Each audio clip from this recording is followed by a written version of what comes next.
Hello, everybody, and welcome to the next episode of Battle Chats. I am Josh, and I'm here with my co-host, Luis. Who's that? Where? Huh? How's it going, everyone? How you doing, Luis? I'm not too bad, man. Having a nice time recovering from a cold, but overall pretty good. Yeah, fair one. It's that British thing, in it? Like, oh, it's going round. Any time of the year, oh, it's going round. That cold is going round. I don't think you're quite in England unless someone says that to you. But so today on this pod, or tonight on this pod, by the time I'm recording this, we're just gonna have a chit chat about Pioneer. I know there's a big RC coming in November. States. Yeah, oh yeah, and the States one, yeah, as well. Yeah. This weekend, and you've got an RC in November. We have been sweating quite a bit of Modern recently. I know we've been talking about Legacy as well. That's been a real fresh breath of air, a breath of fresh air. But I'm really excited. I've got some Pioneer because I'm going to Las Vegas this month with Will, and then the weekend after we're going to Ohio to play in Apex. And I think, pretty sure during my trip I'll have to play Modern, Legacy. This guy, man. It's what I've picked. So it'll be Legacy, Modern, and I think there's Pioneer in there. Big trip to the States, comes once in a while, and where does this guy go? Ohio. Oh my god. Anywhere. Ohio. I just have this. I have this vision, right? This vision of this trip. Me, Will Hall, to Rats Bootnecks in America. We go to like some dive bars in America. We experience real American culture. You know, we did actually think about getting a car, rent a car, and make flights in America, like in international flights. Sorry, national flights in America, so cheap. Yeah, it makes no sense to get renting a car. You get a flight for less than a train to London. Oh yeah. So it's cheap. Very cheap, and to we have a lot of American viewers, so I'm sure they can all join in on the comments and make fun of you for going to Ohio of all places you could have gone to. You know, there's so many better choices. We're going to Denver in between as well. Okay, Denver's all right. I like Denver. Is it? Yeah. I'm not sure. I'm not sure what the plan. So we're in Vegas till I think the Monday, and then we fly out on the Monday to Denver. And I'm pretty sure we got to be in Ohio for the Friday, so we probably fly out on the Thursday. So you're not too far from Chicago. If you get a chance, definitely swing by. Yeah, Chicago is that where you're from? Yeah. I was raised in Chicago for about 12 years. I was in the suburbs of Chicago.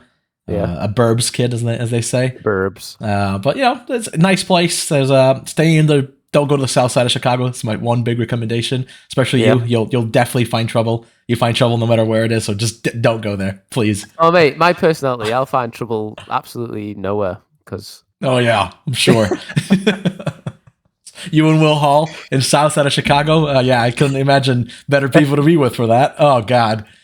I hope Will's listening to this. So we're going to talk about some Pioneer today. I mean, we logged on our computers today, and I thought, Luis, I should have been in bed an hour and a half ago. And Luis has just finished Standard. And we're going, we should talk about Pioneer. And I was like, oh, should we do a deck breakdown? Should we do this? Should we do that like we did last time? And I was just like, nah.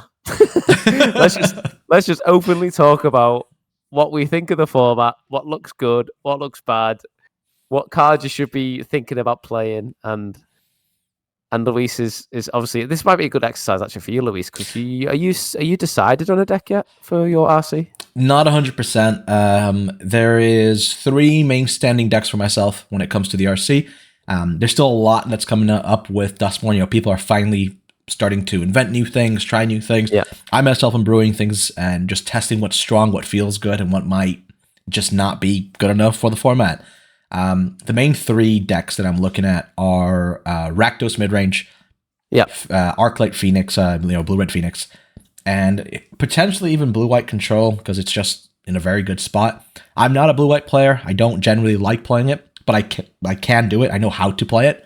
It's just whether I can bring myself to playing, 9 to 15 rounds between the 2 days of Blue-White Control Magic.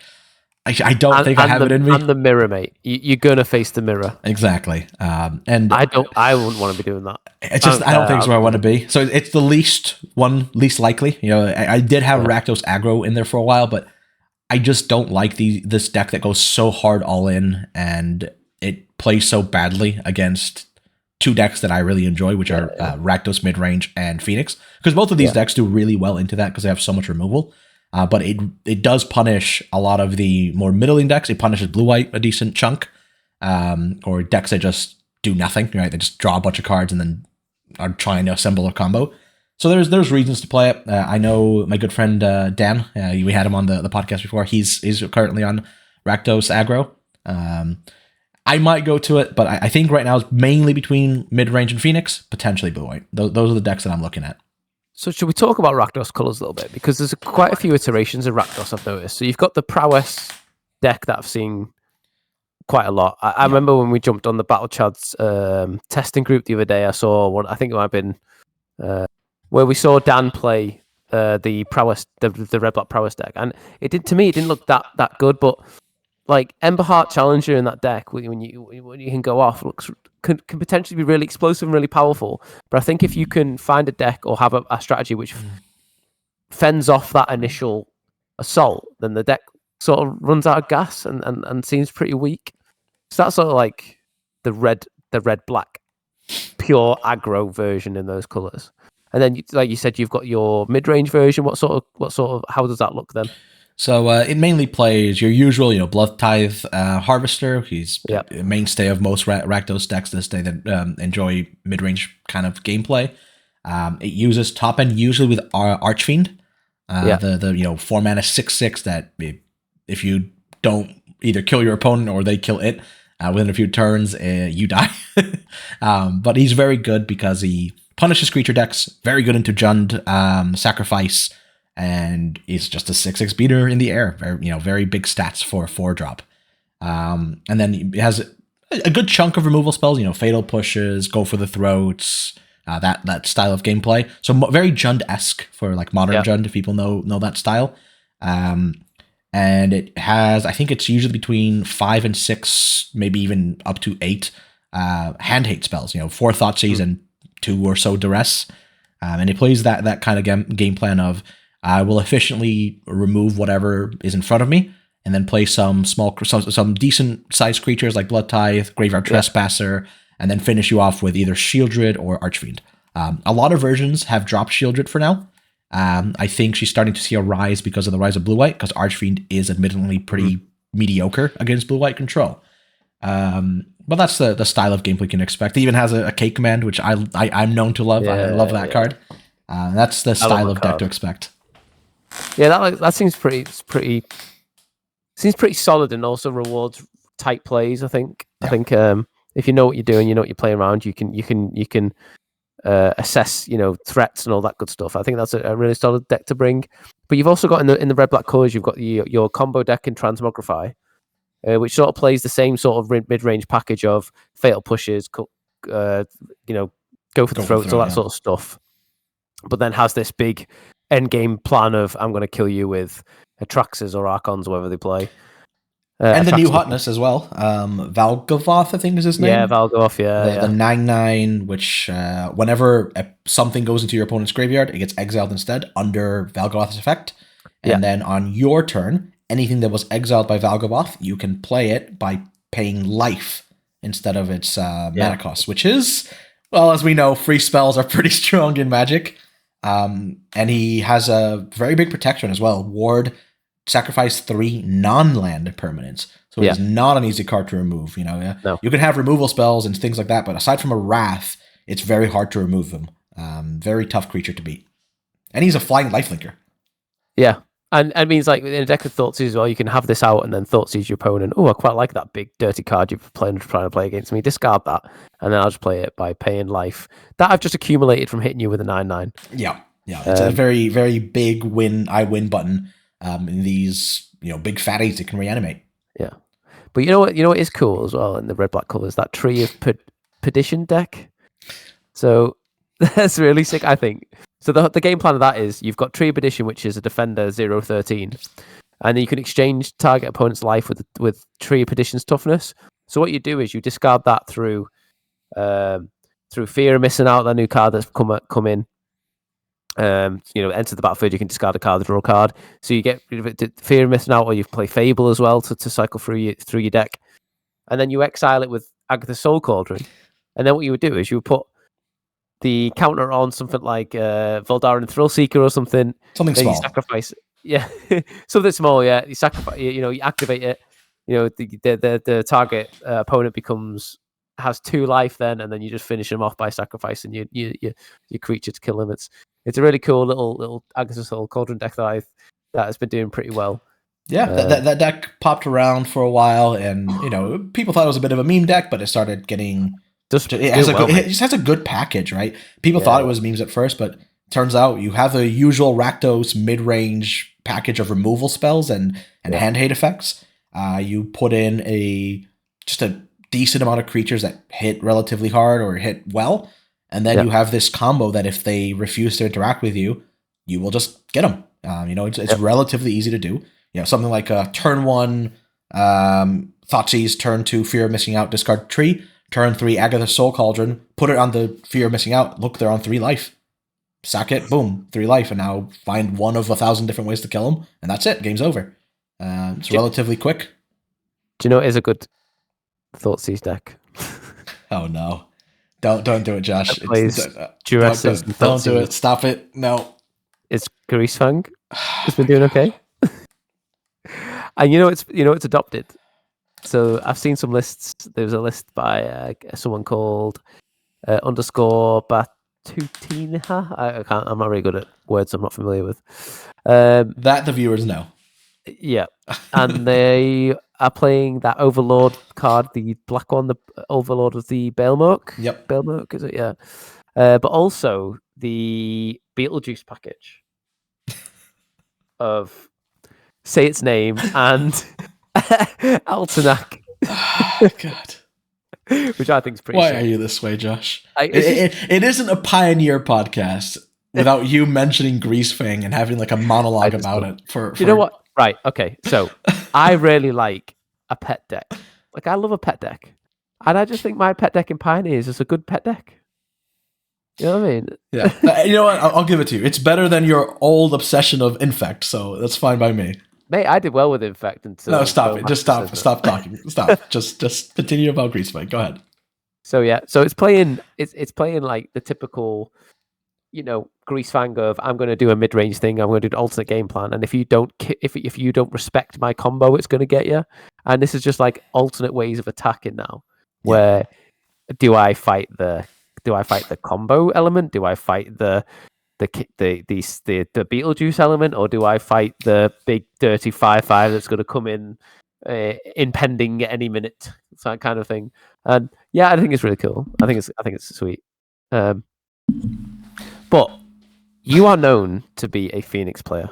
I knew you were going to say that. I knew it. I was like, this guy's talking about pet decks. There's no way he doesn't talk about Phoenix now. You are known to be a Phoenix player. That's your pet deck. You love it's my shtick. It's my shtick. You're such a dirty pervert for that deck.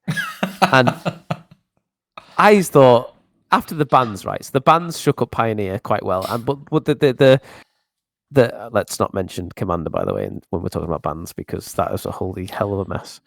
But the bans didn't touch Phoenix, which made people think, oh, the best deck in the format's not going to be touched. Why wouldn't you touch the clear best deck? There was the trinity of best decks, and you didn't touch one of them. That's going to clear it. However, Phoenix has not been doing too well. Yep, and that's why not. That's because of the rise of blue white. Blue white control has been known to have a very good matchup against Phoenix. A lot of people say, oh no, you can play around it. Oh, it's all skill. Like, well, there's some things you can do, but blue-white started playing a card called High Noon. High Noon, it doesn't read super, abrasive or strong, but against a Phoenix player, it reads, you can no longer play the game, GG, well played. If you can't counter it, or you can't stop it from entering the battlefield in some way, you kind of just lose. You can only play one spell a turn, so, the entire combo of Phoenix is turned off. If you go for a big treasure cruise, well, that's all you've done that turn. You've drawn 3 cards, and that's it. which is great and all, but if you can't find a way to close out your opponent, you're dead. And then it turns off Ledger Shredder as well, because that requires at least 2 spells being played. No one can do that anymore. Your Thing in the Ice will take 4 turns to flip 100% of the time. And that will not survive full 4 exactly. Your Young Pyromancer will make a token on each turn maximum, which is not great.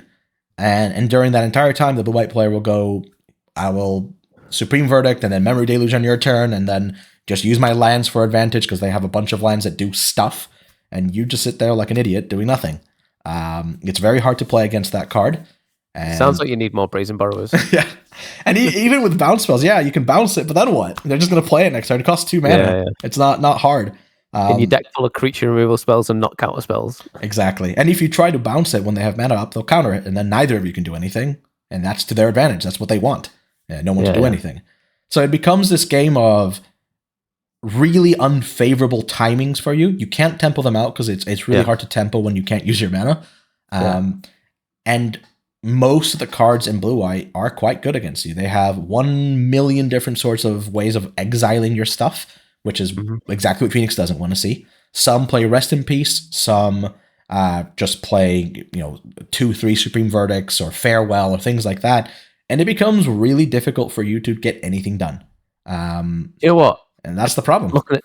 Looking at this Azorius control list, I'm looking at one here by Jarvis Me, and it looks absolutely abysmal to play.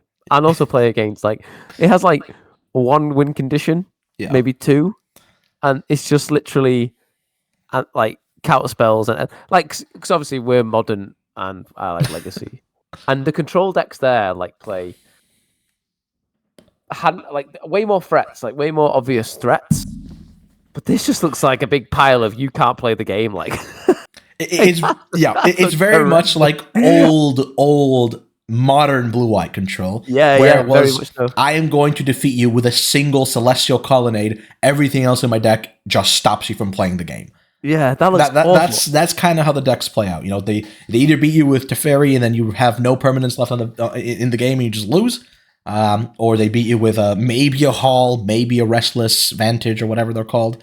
Some of them have Shark Typhoon, or they just try and beat you down with Wandering Emperor over a long time. I could not bring myself to sleep this up. It's hard, man. I'm looking at it right now. I could not bring myself to sleep this up. But I know a lot of players in the UK especially love Control. So nothing against you guys. I get it. It's just it's not a deck for me. I do actually. Why you like this? Josh's ADHD brain can't handle it, and it's not for me. It's definitely not our style, but it is a very strong deck, very powerful, which hilariously has brought up another deck that we thought was dead for a long time because it has such a poor Phoenix matchup, but it has a great control matchup, which is Blue-White Spirits. Yeah. The best answer to Blue-White is another Blue-White deck, apparently, and Blue-White Spirits is here to answer that. It's been doing quite well. I can get all over that. It's been doing quite well lately because of the rise of blue-white. It plays exactly how you want to play against blue-white on their turn. Instant speed, flash creatures, so you can still deal damage. Tons of counter spells to stop them from doing the thing to you, and just effective ways. Supreme Verdict can't get around a spell queller very easily, and that's exactly what you want. And that's the style of gameplay that has. It's not great into Phoenix because it's just too much removal for Phoenix, but it is good against blue-white because their removal is a little heavy-handed. It has higher costs or more restrictions to it. And blue-white Spirits plays well into that with protection spells or hexproof on something, because that's exactly what they're looking for. They want to punish your slower plays while making their board presence bigger. And they are complete and total tempo game, and they don't care about high noon nearly as much because they don't. They're just doing one spell a turn, right? Yeah, for the most part. They do one spell a turn, but it's something that stops you. They're playing on your turn and maybe do one thing on their turn, but that's what they're doing. That's it. So they don't care about playing multiple spells in one go. And that's why it works out for Spirits quite well. But Spirits also got a few new toys from this one as well. Yeah. They got that. There's a card used called Sheltered by Ghosts. Mm-hmm. So Sheltered by Ghosts reads, it's a 1 and a white enchantment aura. Enchanted creature control. When Sheltered by Ghosts enters, exile target non-land permanent opponent controls until Shattered by Ghost leaves the battlefield. Which seems, you can just kill the creature. But the kicker to this is that enchantment creature has +1/+0, so fits great into the tempo strategy, and has lifelink and ward 2. So Spirits had an awful matchup against like fast aggro. Well, not awful, but it struggled against fast aggro because by the time Spirits stabilize, you run like 4 life. Because I played Spirits as well. Like that. Greasefang and Spirits were one of my 2 Pioneer decks. I enjoyed quite a lot. So this is great. Like this is like lifelink, ward 2 protection. You can really sway a game with this, and because it's a non-land permanent as well, like it hits problematic things like your high noons if you really wanted to, or big dirty creatures, whatever. It's a really good toy. But not only that, they got a few cards through the Enduring cards. Enduring Curiosity is the one that I really wanted to talk about.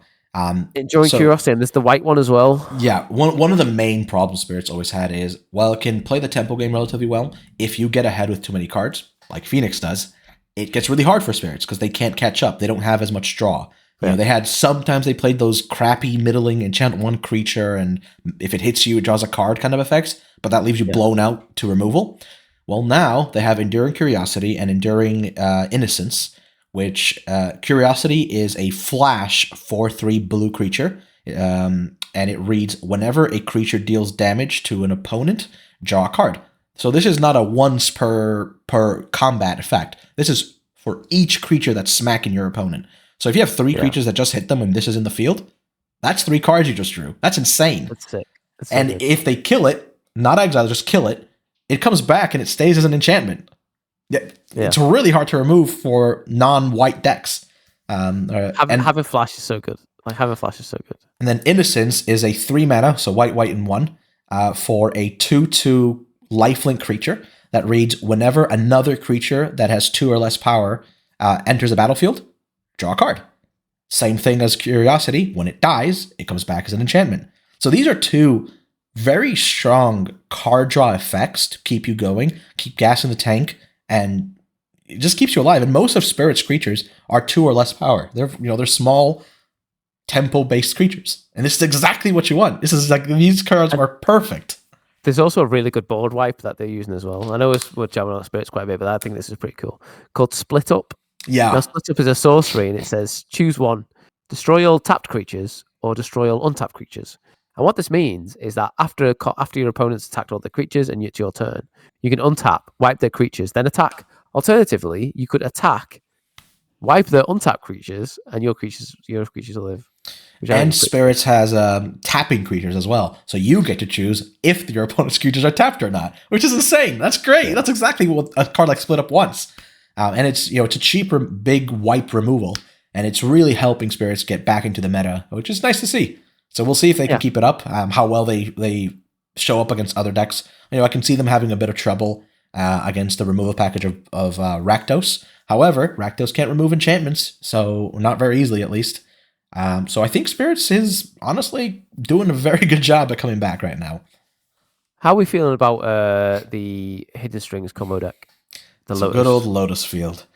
Lotus Field is an interesting one. It has a good Phoenix matchup. It has a honestly pretty amazing Rakdos.deck matchup. Harder against the Rakdos aggro because it can just kind of kill you dead sometimes. But the other Rakdos decks just don't answer it fast enough. And it's always been an issue, discard is usually not great into big mana decks because they can always just top deck the answer. And that's the thing. You can't top deck the lands. You can't top deck the big ramp stuff they do.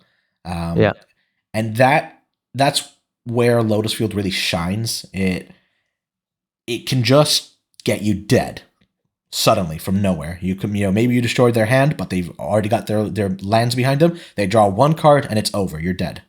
You have to play cards like Damping Sphere, which no one likes to play to actually defeat it. However, its blue-white matchup can be a bit rough. It has good tools in the sideboard to fight them, but main deck-wise, there's a lot of rough beats. High Noon is still a very effective card, even though you play 3 or 4 Boseiju and maybe 1 or 2 Otawara, and maybe some other answers to it. It's still, you have to find it. It takes a bit of time, so it can be difficult. And the counter spells are just effective. They are very good against Lotus Field, generally speaking. Post board, you have stuff like is it Dragonlord Dramoka, I think is his name, the one that has can't be countered, and things like that. Yeah. That's right. Yeah. But it tends to be an uphill battle for Lotus Field against blue-white control, because counterspell heavy decks with a lot of interaction is not what you want to fight. But it is well positioned into two of the more popular decks of the meta. Yeah, I think it's one of them. Like, you know, you said you're right about the top deck. These sort of in Thoughtseize sort of style decks is like, guess what, buddy? You can't Thoughtseize the top of your deck. So I think strategy is like control, like spirits, and really fast aggro are really well positioned against that sort of stuff. Green ramp is something I've not been seeing too much of recently, and that was before Dustmorn. It was causing big waves because they're like, oh my god, the deck is back. You know, it's lost its combo, but it's doing really, really well, and you know, people sleeving up. But I don't really see it top in any challenges recently, and I don't see it doing too well on the league ladder, to being honest. Yeah, so mono green devotion or mono green Nykthos, whatever you want to call it, has made some waves back into the metagame. It has a very hard time with Rakdos aggro. Rakdos aggro is the boogeyman of the format currently. It's starting to shift towards blue-white, but it is Rakdos aggro that has been the big bad, because it kind of just kills you turn 3 sometimes. And mono green doesn't have great tools for it. You know, their tools to fight this kind of aggression is, I'm going to gain some life. A lot of the time, Rakdos just overkills you by 5, 6, 10 damage, so it doesn't really matter, unless you can gain a ton. Mono green has always struggled with removal. It's never been its thing. It can make some beefy blockers, but a lot of the ways that Rakdos kills you isn't even by attacking. It's just, I'm going to sack my gigantic creature I just made. Here's 20 damage to your face. Bye-bye, you're dead. Yeah. So that's the trouble with mono green. It has a fine Phoenix matchup. I don't really know how good its blue-white matchup is, if I'm honest. I haven't seen that matchup too much, but I would assume it's okay. You know, rampy kind of decks tend to do okay when they are playing a more fair package instead of just all-in combo. Because then you can multi-spell, do a lot of things. And green has the tools to defeat the enchantments that blue-white can put down as well. Yeah. So it seems okay. We'll see how it shapes up. I would assume it has a fine spirits matchup as well. I just don't see it surviving that well while Rakdos aggro is still a mainstay of the format. It's just a bit too hard for it. Another deck that I actually want to talk about, it reminded me talking about Thoughtseize decks before, was the sacrifice sort of decks. I think they've gone into Jund now, haven't they? Traditionally it was Rakdos. Sacrifice what's gone into Jund to play that Yagra combo. Yeah, very light splash. Yigra, yeah. Yigra, yeah. Very light splash of green, mainly just for Yigra. Maybe a sideboard card or two here and there, but it's mainly just Yigra. Yeah. It allows you to have a combo with your cats. That if you have 2 cats and one of them is in the bin, you just sacrifice. You know. And in rotation, you need they die. A Mayhem Devil out or something, don't you, as well? No, the cat's ping drain for 1. Oh, that's right, yeah. So you have Yigra out, but you can cheat Yigra. Is that how you say it? Yigra, yeah. You can cheat Yigra out using food tokens. Doesn't really matter. yeah. So you use your food tokens with the new enchantment, is it? Yeah, Scavenger's Talent. Scavenger's Talent, yeah, that's it, yeah. So if you upgrade it to level 3, you can sacrifice... Is it 3 food? Is it 3 non-land permanents? Yeah. So basically, you're making food. Is the essentially? I guess you can make other stuff as well. But you can sack your cats. You can sack a bunch of different things. It's quite easy, if I'm honest with you. Yeah. But you just gotta have that. It's a sort of slow grindy deck, isn't it? That will eventually give it more time. It's almost like Death and Taxes in a way. The more time you give it, the more it'll do. But yeah, you level to level 3, and then you can cheat out your Yagra, and then. Yeah, kill them with the 2 cats. Yeah, because essentially, yeah, it also has a mill component to it now. I think with a card, it's a Camille. I can't remember the name of the card, but you can mill your opponent out as well because of Scavenger's Talent plus that card. Because Scavenger's Talent is whenever you sacrifice a permanent, mill a player for 2 cards. So with enough stuff, and then you just sack it all to whatever, whatever you have. you will just kill your opponent. You'll mill them out and they'll die. So it has a good game plan against control-like decks because of that. Obviously, it always has to fear cards like Farewell and those big wraths that remove everything. Or Hitotsugu, what's it called? Consumes all, because it destroys all one CMC permanents, which Scavenger's Talon is. So the deck is decently well placed. It's doing quite well overall. It has a bit of a rough time even against Rakdos aggro again, because it's a little clunky of a deck. So it doesn't always have the perfect blockers, or the removal package is not as efficient as it is in other decks. But it does generally well, and I'm expecting good things from it. I'm expecting to see a lot of it at the RCs as well. Yes. And it's just a powerful deck doing a lot of what you want. If you like your having stuff deck kind of decks, that's exactly what you want. It has a lot of stuff. Game actions deck. That's it. Yeah, loads of little game actions and rewards, like correct sequencing as well. Yeah, definitely. But that is a powerful deck. It's got a very high ceiling. But you want to talk about the 5-color Enigmatic Fires deck? Yeah, I think that's the last real big deck of Pioneer to talk about. I'm not saying there isn't others, but this is one of the big ones. It has been doing quite well. It keeps showing up in challenges, and I think it was second in the Brazilian or South American RC very recently. I think it was in Sao Paulo, Brazil. And it's very powerful. It just does a lot of big things. It's definitely a deck you have to respect. It has the similar issue against Rakdos that it can be a little clunky. However, if it gets past, turn 3 or 4, it will stop you and it will do everything, and it becomes an overwhelming machine of value.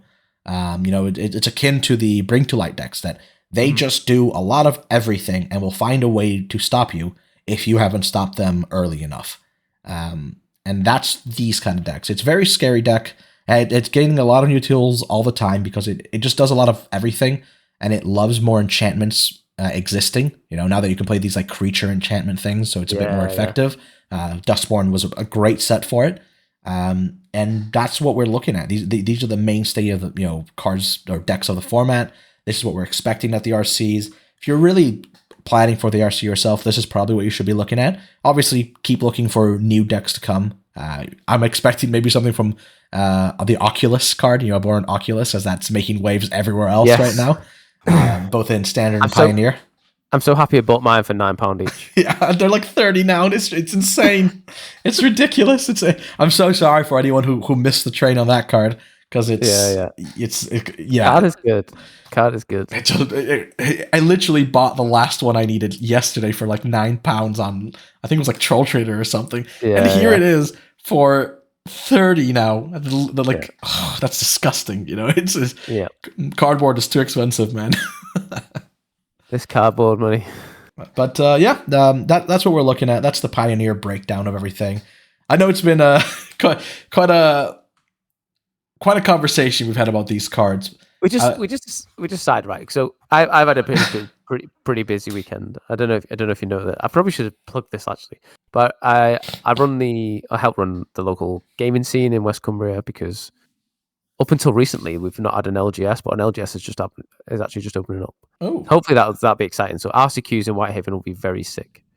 But I decided to do we have sort of communities within the community. So you have your Warhammer players, you have your Magic players, you have your Yu-Gi-Oh players, you have your board gamers and stuff. And we all collect money to pay for the rent of the halls and all that we rent. But then excess money goes back to the players. But we notice that the board gamers don't really ask for much. So how do we give back to them? I know, what do board gamers want? They want space and they want time to play their board games, right? Every board game player knows that they have a game that takes an hour to set up. There's 20 hours of playing, and then it's down again. So I thought, let's give them 24 hours of gaming. So that's what we did over 2 days, 24 hours gaming. And then one of the lads, Scott, he said, one of the lads who helps run it, shout out to Scott, it's a good lad. He sort of came up with it's called West Coast Gamers. He sort of came up with it. He's like the OG daddy of it. And he said, why don't you make it a charity event? And I was like, yeah, why not? And there's a local charity called Be Unique. They're an autism charity, and they're relatively small charity as far as charities go. So we raised, I think the total we had some donations. In fact, I want to do a shout out for someone on Twitter because I made a Twitter post about this or X post about this, and he actually messaged me saying, "I have autism. I really like the fact that you're doing this. I want to send you a donation." Let me find out his name. His name is. Forgive me, I'm so bad with words. Ravello Scrappy Survivor. He donated £20 towards it, so he sent me £20. I put it in the bucket. So we've raised £340 through gaming, 24 hours of gaming, and you know, like a charity like something like AIDS UK or whatever, or Mind and that, they're all really good charities, but like £340 to them is nothing. But the fact that this is a local charity and it actually does, because my son's autistic, so we've used this charity before for events. So it's just nice. I don't know. People enjoyed it. We had a little bake. So the two of the girls did a bake sale. They brought some of the best Oreo muffins I've ever tasted in my life, cupcakes, or what you want to call them. And you know, for donations, they bake themselves and donate the cakes and sold them for a donation. It's brilliant. It's great. Like, good to see like gamers coming together, doing what they enjoy, and putting a cause on it as well. And yeah. That's really awesome. That's awesome. So my point in that is we had a good weekend. I've been at work the past 2 days, and I thought, Luis, should we just get our headsets on, and should we just talk about Pioneer for however long this pod is? And you were like, yeah, buddy, let's do it. Yeah, let's talk about Pioneer. So, Luis, tomorrow you've got a big, massive Pioneer tournament. What are you taking? Don't think, just do. Just tell me a deck. Rakdos mid-range is what I'd be taking right now. I think it's well placed into most decks. It has the tools it needs. There's nothing that's an automatic loss. There's nothing that feels impossible. It has game against everything. As long as you're well prepared and do your homework, you can beat anything. Obviously, luck gods will be with you or not as well, but it is definitely a deck where your wins and losses are in your hand. You have to make the best of it. And that's the kind of deck that I want. You know, I don't want anything where I just automatically lose because I lost. You know, it's just over because of the deck that I saw on the other side. And that's why I'm leaning towards that deck. I think it's definitely something to look at. I think that's good. I think playing Phoenix into this mat is probably a bad choice. Yeah, it's looking rough. If everyone's going to be on blue-white, Phoenix is just not where you want to be, right? And hopefully it goes as well as it goes against my good friend Christian, good old Christian Smith from Chad Magic. Every time that we meet up at F&M, he has the biggest, loudest, most just whine and absolute just crying about Rakdos. Oh, Rakdos is too good. Oh, Rakdos is so annoying. Oh, red black needs to. Oh, Thoughtseize turn 1 again. Every time I play against him, he hates it. Shout out to you, Christian, for whining about it. Thoughtseize turn 1 is nothing. Like, Thoughtseize turn 1 is so like, okay, sure, here's my hand, take 2 damage. Like, I take a card, like, oh, big whoop, I'm just gonna draw 1 now, and you're gonna the diminishing returns on turn 1 Thoughtseize is so bad. Like, it's so funny though. Like, every time I go against him, I go turn 1 Thoughtseize, turn 2 the Harvester, and then turn 3 another creature, then turn 4 take another 2 discard effects. I always take a Supreme Verdict, and he always cries. I think every time I've gone against him with Rakdos midrange, he's never won. And that's what I'm all about. I don't think it's meant to be that good for me, but still. Yeah. Love you, Christian. Don't worry. I know you'll give me a beating after this, but still. But that's exactly what I'd be doing for the RC. I hope a lot of people can give me their ideas as well, what they think for the RC. Yeah. Always happy to hear it. Any sort of tips, tricks, advice, whatever you want to do, let me know. I'm happy to discuss it. It's always welcome with us, and that's exactly what we're looking for. So I'm pretty satisfied what we've achieved with this pod. I've quite enjoyed it. I like it. We had no plan for this. We just rocked up and was like, let's just talk. We had no plan for this because like our pod's been pretty busy because we had Sahar and Luke, and them two together. I love them to bits, but them two together. It's chaos. Was chaos. They're great people, but it is a loud and very lovely people though. You know, we had a few guests on recently. You know, the whole Magic scene, mate. Do you want to talk about this Magic scene while we're here? Yeah, sure. Because like at first, like, okay, so I'm not the biggest fan of Commander. I don't like what Commander products have done to my game. I don't like the fact that Commander is the flagship format. I don't think it's a healthy format to be the flagship format. I think Standard should be the flagship format. But we know we're in the world we're in. We talked about Standard. We talked about why and all that in the public post. We're not going to talk about why and that. But this drama with the bannings is really. At first, I loved it. I thought, get wrecked, Commander players. Like, this is so funny. Like, at first, I was like, this is brilliant. Like, you know, welcome to the world of 1v1 competitive Magic where your £100 card gets banned and you got to deal with it. Like, welcome to our world of Magic, how Richard Garfield intended. But then it got really bad. Yeah, like real like casuals, mate, got really mean and really bad. Yeah, and it's not okay. Yeah, and now they've gone the dissolution. I mean, I don't know the politics behind it. I try and stay away from Commander stuff. I have a Commander deck. I like my Commander deck, but I stay away from like the Commander politics. But like, it got really mean, and to the point where the Commander Rules Committee, or whatever they're called, have disbanded. Yeah, for safety of the members, mate. It's sad. That's so bad. That's a big thing. You know, I would hope that none of our listeners and viewers are people who would have literally written death threats to people over cardboard pieces. If you are one of them and you're a listener, then unsubscribe. We don't want you. Like, that's awful. There is no excuse for threatening someone's life over a piece of cardboard in a game. Like, come on, man, get over yourself. Yeah, like, does it suck? You're allowed to be angry. You're allowed to be annoyed. You're allowed to be unhappy. You're not allowed to go and threaten people. That's ridiculous. Like, be mad at the decision, not the decider. Like you can not be okay with the decision, but the person who made that decision, like that, they're still a person. They're still trying to make the best. They're still their intention. The Commander Rules Committee is to make their format as good as it could be. Yeah.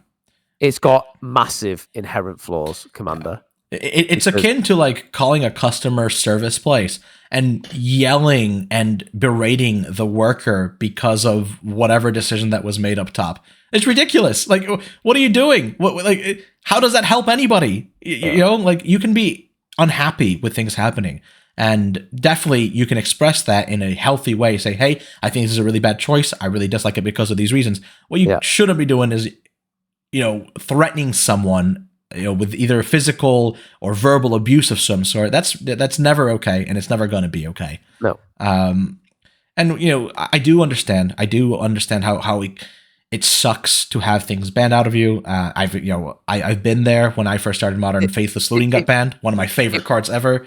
Oh, mate. It was a very awful thing, and the thing about, you look at that Commander panel is, you know, you compare it to the Pauper panel, who are doing such a great job. The thing is, though, like, the Pauper panel is protected in a way that if they ban something out of Pauper, it does not financially affect anyone. Like, it just doesn't. Like, very unlikely to. You know, you ban like a staple card that was £100 card or whatever it was, because Wizards decided to make it a chase rare mythic that everyone in every Commander deck needed it. Like, you know, it feels bad banning that, and I do think it was a bad move. Like, particularly they wouldn't get advice of it. Like I'm not defending their move. The move was bad. Like, it wasn't good. They banned too much without notice. It was just too much. But they did it. Yeah. You don't have to like decisions. Don't be that person. Yeah, because you know, when you get to the crux of it, my biggest dislike of the bans wasn't what they banned; it was how they went about it. Right? Yeah. I don't think cards. We're well past the time where we can't communicate with each other to let each other, you know, let the community know and people know. Hey guys, these cards are being watched. They're possibly going to be banned. We're letting you know ahead of time. Yeah. We that's what we do for most other formats, if not all formats at this point. You know, they say these are on a watch list. These are looking. We're looking at these because they might be too strong, and then a few months down the line, they're banned. It And happens. that's the reason why it's that sort of reason, those sort of communications from Wizards is the reason why I've not bought One Rings, because I'm convinced in December they're going to get banned, and I'm not fucking that money. I'm just not doing it. Exactly. Anyone I'll who find another is Bitcoin. buying anyone who's buying One Rings or still has them, and then they get banned in December, none of these people should be complaining. Everyone and their mother knows that this card is on a watch list, is likely going to be banned, and it's going to drop massively in value when it does. It's going to happen. If you have your One Rings, that's on you. If you want to keep them because you need to use them in Modern, fair enough. I can't blame you. But everyone knows they're going to likely get banned. It's just the reality of the situation. And at the end of the day, this is a game. It is not a financial... what's it called? It's not somewhere where you need to put money into and expect it to rise. It's not a... What's the word?